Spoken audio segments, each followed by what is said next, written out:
When my brother and I were young and we'd ask my father for an allowance or spending money, he would raise his voice to oratorical heights and recite a line by the Roman poet Juvenal. "My children, luxury is more ruthless than war."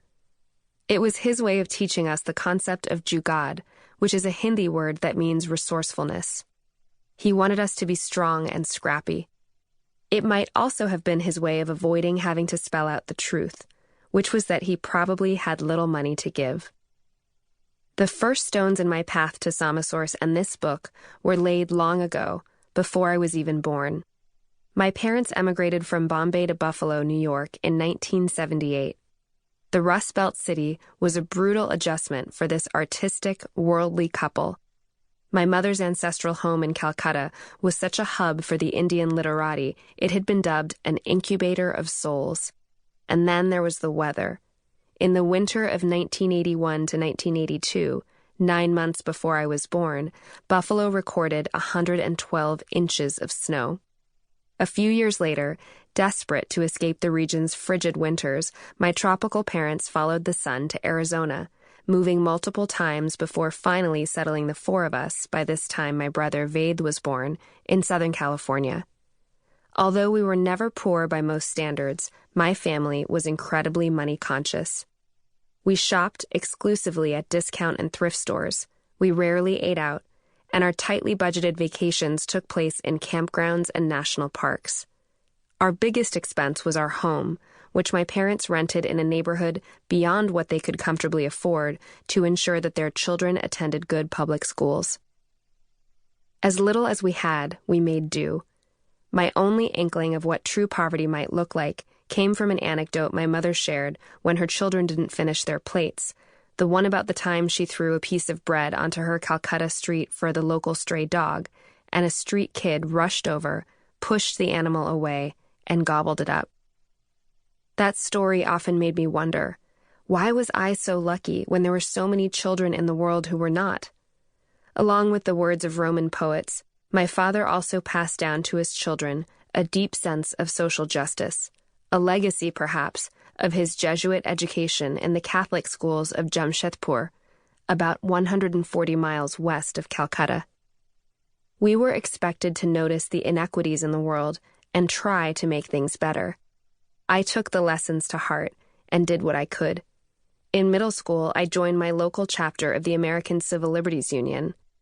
When I was about 15, I won first place at the state science fair for a marine microbiology project that addressed the issue of world hunger by testing the possibility of growing food from chemosynthetic bacteria that don't need sunlight to create energy.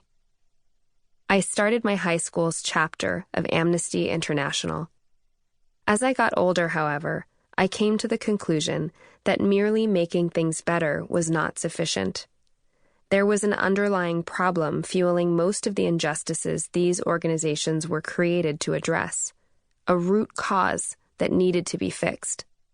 Fortunately, I come from a long line of passionate, determined people who showed me through example that every individual has the power to instigate change.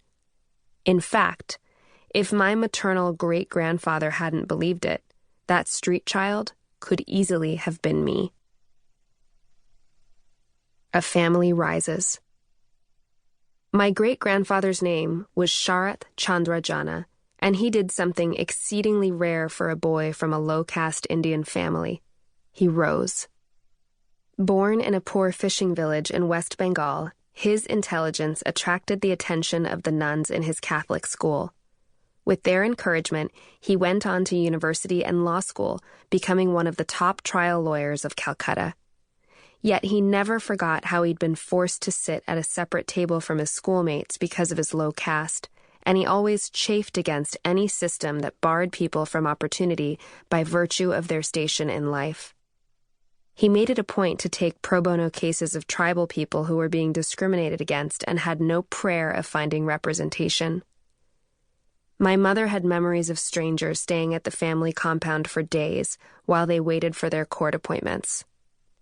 Her parents met because, like my great-grandfather, my grandmother Christiane, a beautiful Belgian redhead, took an opportunity to change her destiny. I know this story because Christiane documented her amazing journey in a book called Le Tour du Monde avec $5, which translates to Around the World with $5. Her family, the Zeebruggs, fled Belgium in 1940 to escape the Nazi occupation. When she was 25 years old, craving adventure and fed up with the stifling secretarial job she had landed in Paris after finishing university, Christiane joined a group of friends planning to travel the world, spreading a post-war message of peace.